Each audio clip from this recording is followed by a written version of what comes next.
Yep, this is All My Cool J, and I'm back.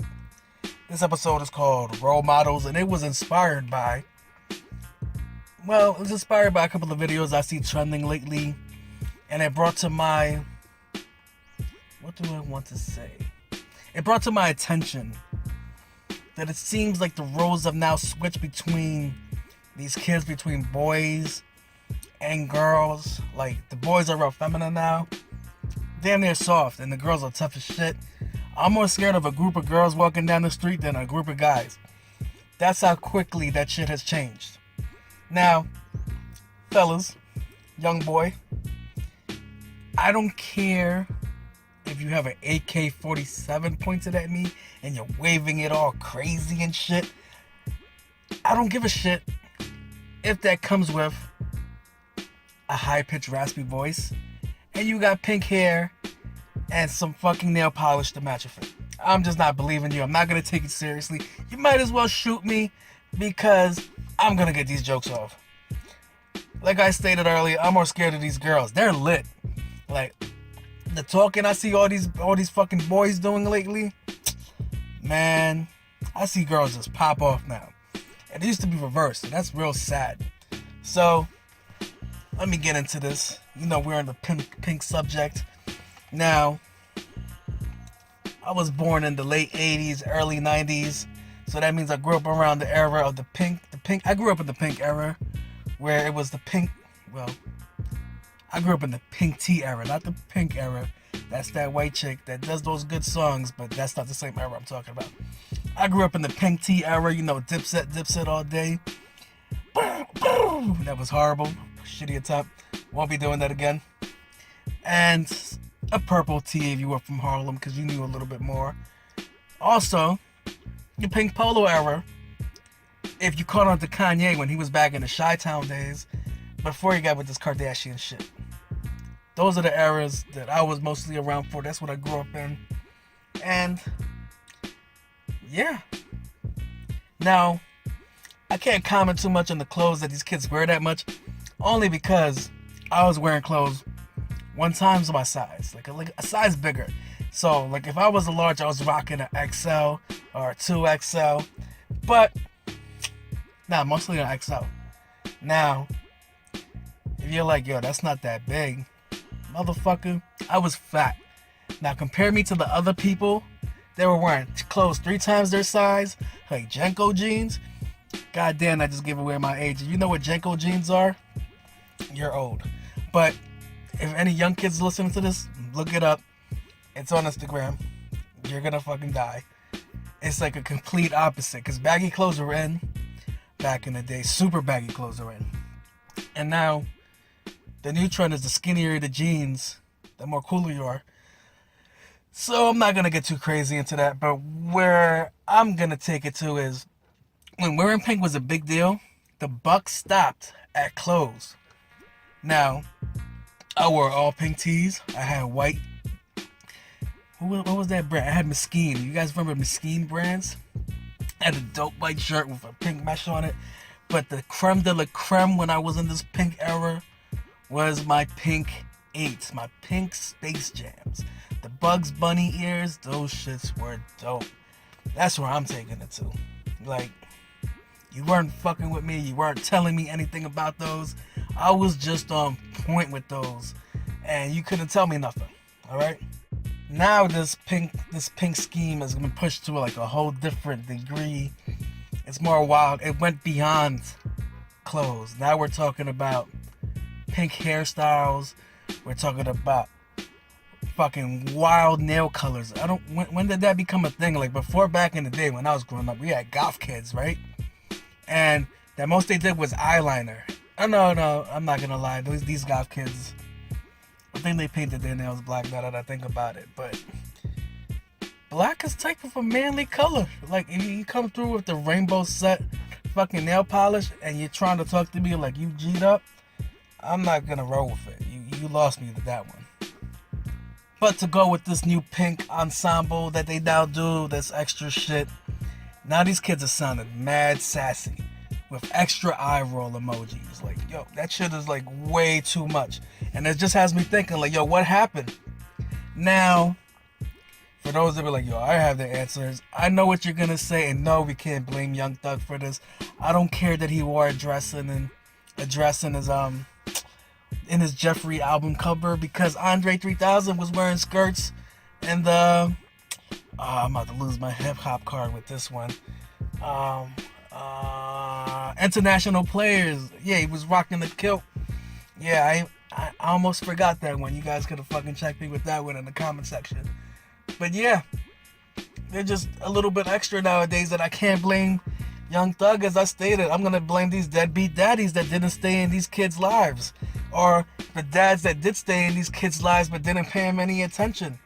That shit is a real impact. You don't believe me? Ask Magic Johnson.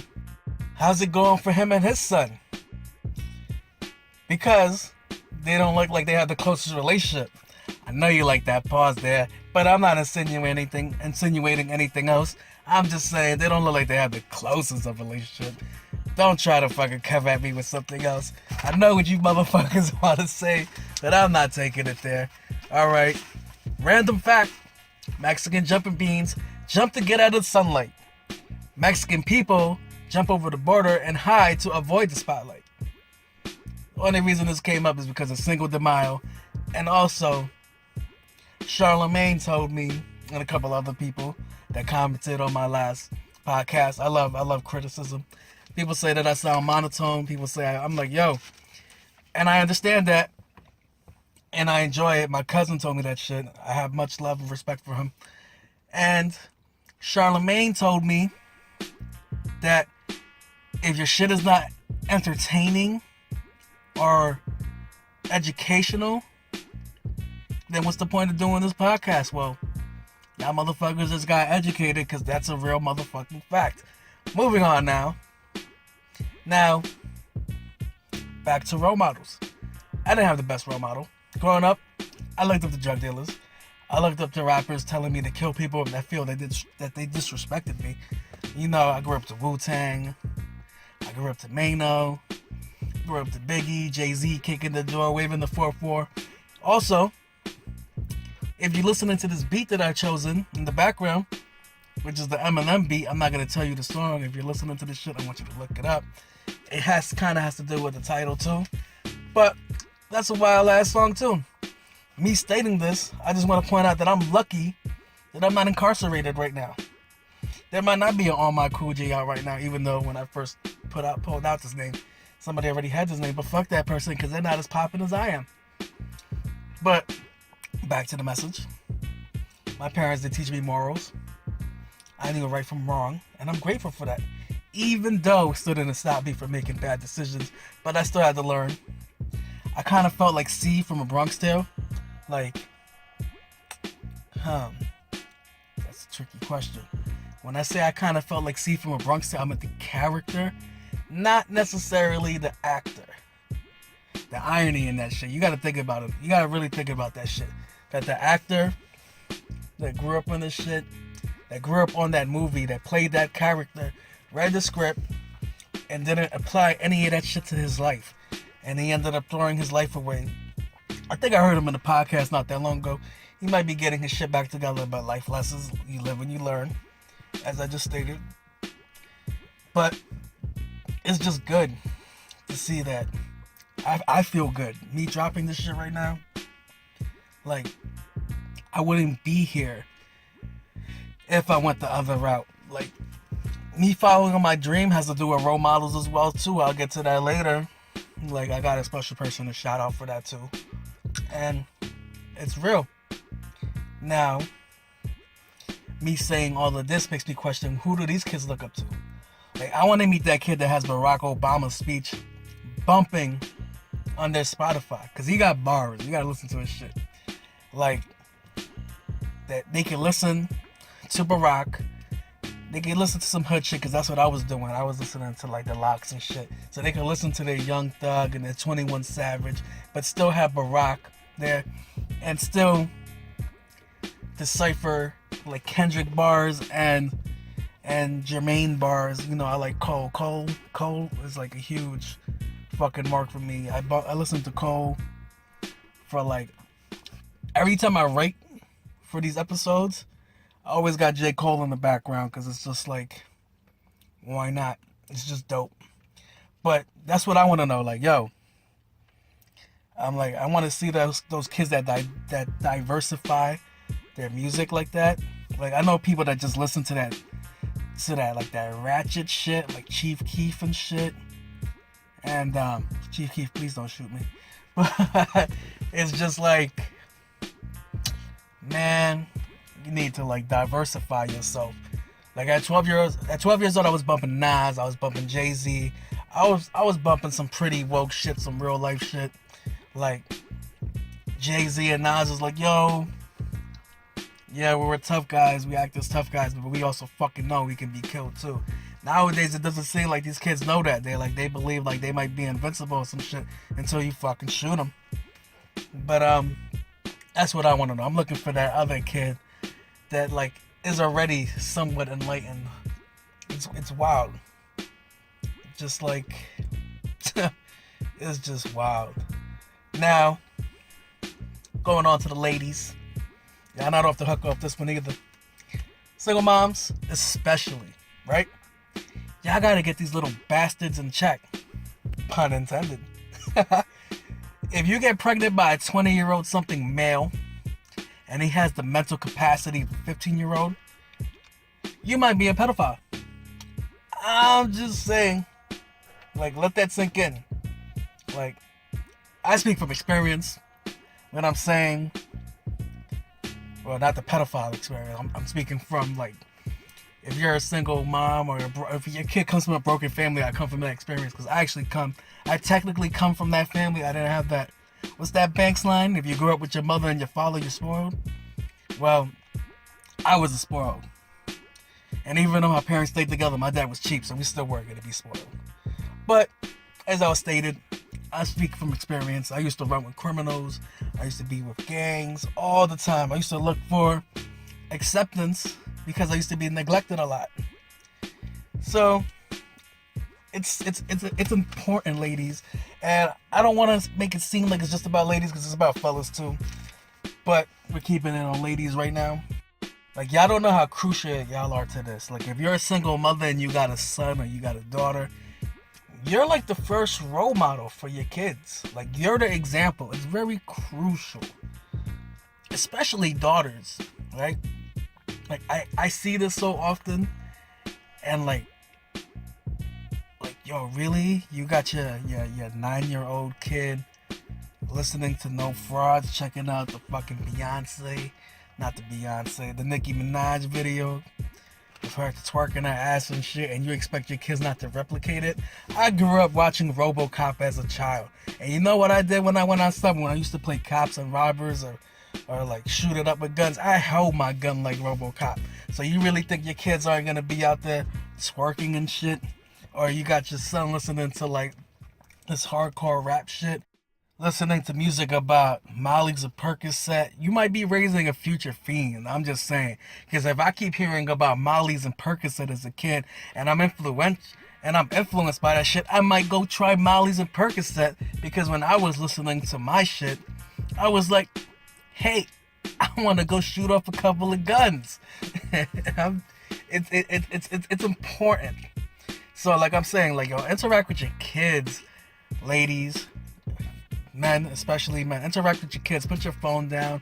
Like there's no need to be looking at some of the shit we watch on Instagram. Like, yo, you could be chilling with your kids if you want and like read a book, like a dope book, and yo, the shit'll get popping off from there.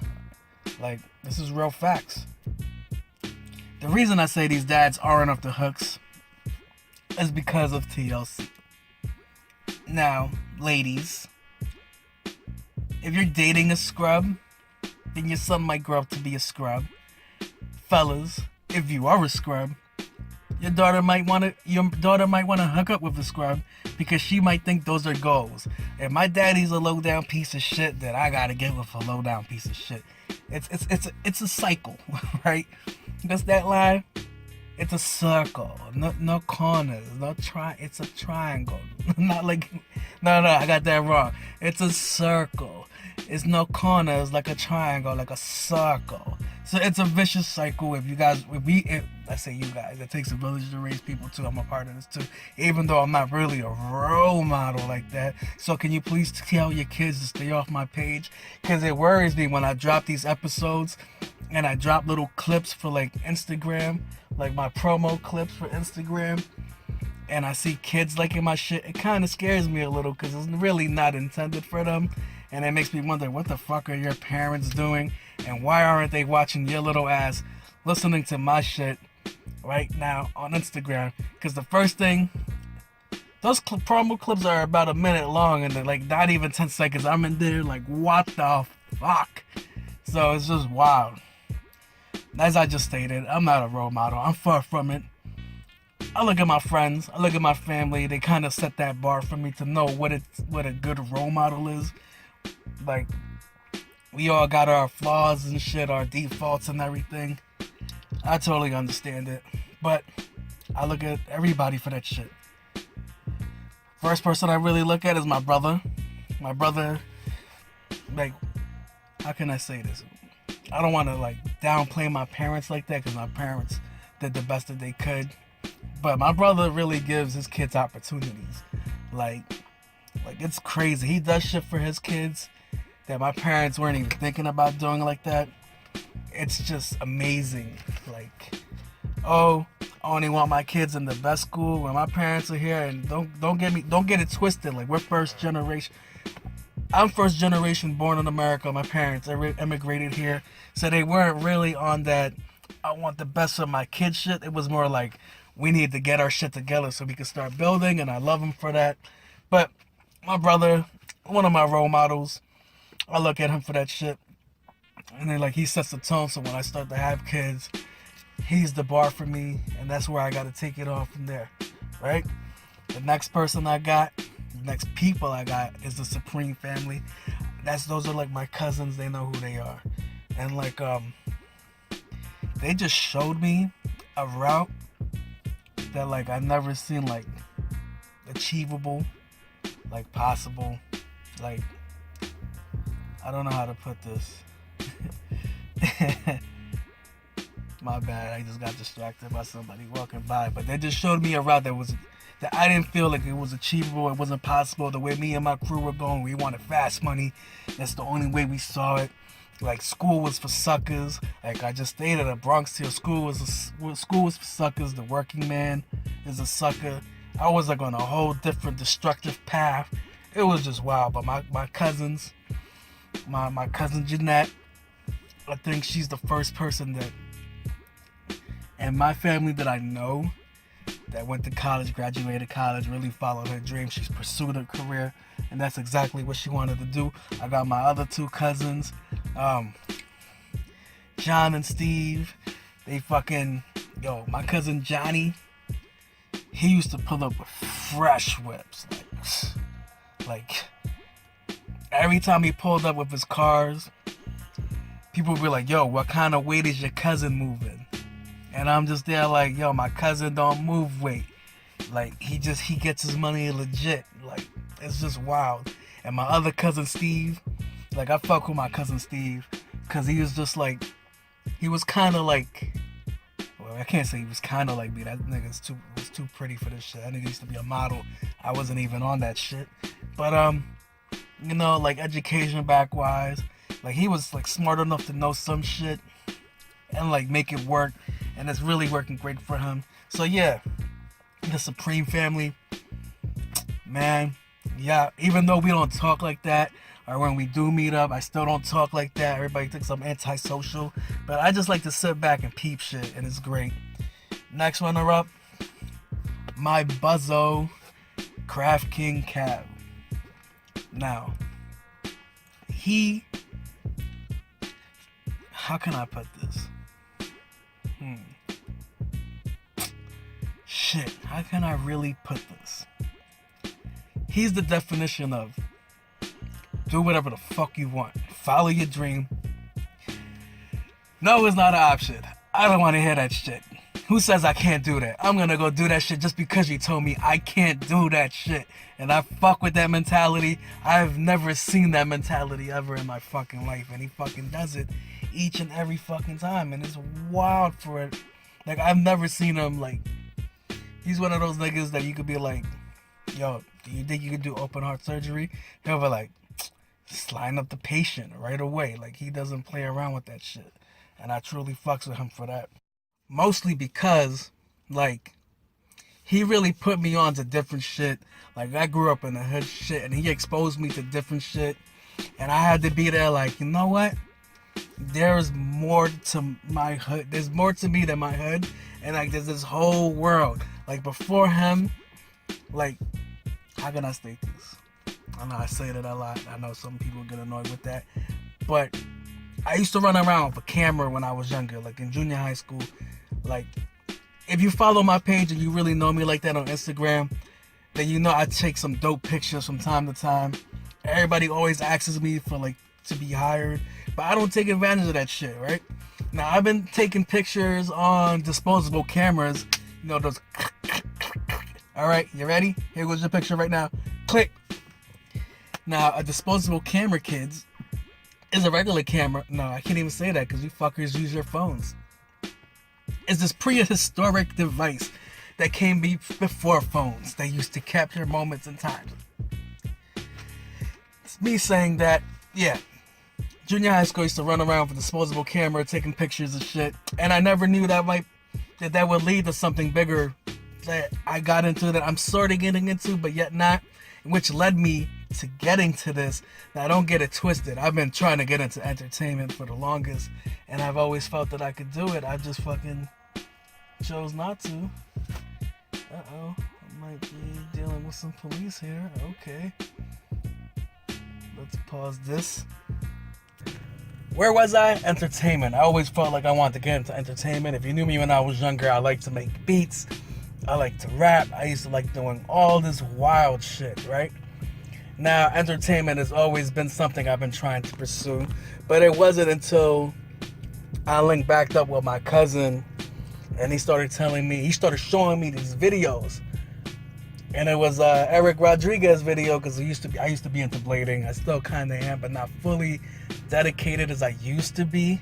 Now, I saw these videos, I was like, yo, I could do that.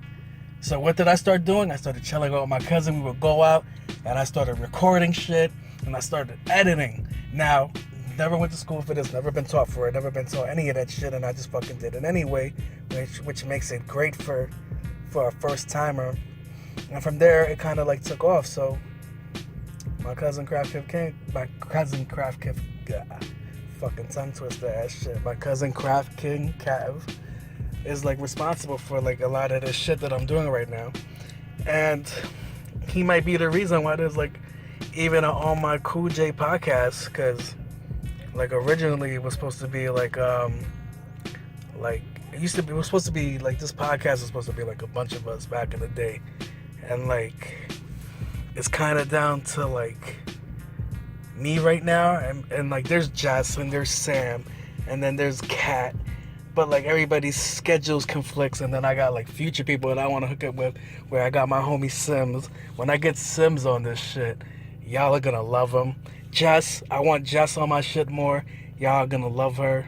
And like my crew, the whole original crew, it was just dope, and I knew I could produce dope products, so I gotta get them back on this shit again. But yeah, my cousin, I support him just like he supports me in his real love. He might not know it, but he's a role model. I know that people say that you can't have like a mentor, or a role model that's kind of the same age as you. But when you 5 kids deep, we're not in the same fucking game. I'm just saying. Now, my next person would be my pops. My pops was like, you ever heard that saying, learn from other people's mistakes? Now, I'm not gonna downplay my pops. My pops basically made the fucking blueprint for us. Like I just said, I'm the first generation of American, along with me and my brothers, my cousins. We're all first generations, and our parents laid down the blueprint, and we have to follow it. We have to update it. So my pops is definitely on this list of like a fucking role model for me. We might not have the best relationship. We might fucking clash a lot, but I still look up to this man, and I have nothing but love and respect for this man. He showed me mad shit through trial and error. Now, like I just stated, we didn't have like the bestest relationship. I used to be jealous of other people, but as I get older, I understand. And it was just like back then I couldn't like grasp, like my pops wasn't always there, so I couldn't grasp that he was like going out working, like doing this, building this blueprint for us, and it's very much respected. I fucking love him for it. And the only thing I could do right now is to show him proof and show him as I go on like what else we could do with his blueprint. Let's add more shit to the blueprint to look out for the next generation, because I just stated my brother has kids, so the second generation of our family is already here. My cousin has kids, my brother has kids, they're here already, and it's up to us now to set up the next foundation for them so we could continue going on. Basically what I'm trying to say is that don't be a fucking deadbeat dad. You know what? Let's keep it off like single terms. Don't be a piece of shit parent. Stay in your kid's life. Teach them some shit. It's amazing. If they're young and you're with them, then you know they're little goddamn sponges and they're gonna learn everything that you do. I got a nephew that picks up everything that I do. I got a niece that pays attention to everything that I say, and like she's like a friggin' ninja. So it's wild. And it's just like, you ever heard that phrase? It takes a community to raise a child. Well, it's fucking true. And the way shit is going, the way I see these kids right now, I might be a part of it too. I can't even tell you. These kids look wild right now. When I tune into like Instagram, Facebook, all I see is young kids wilding. Now, I'm not gonna sit here and bullshit with you and tell you when I was a young kid I wasn't wilding, because I got a couple of stories that shit, statutes of limitation ain't hit yet, and they might come out sooner or later. But yeah, it's just there like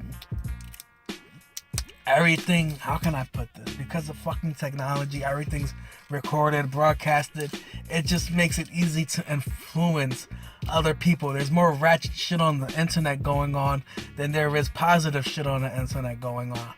Like, think about it. How many times have you gone to like Media Takeout, the Shade Room, Academics? We're not really there for funny shit. We're there for like, what the fuck is this shit? Look at this stupid motherfucker doing this stupid shit, and it's wild.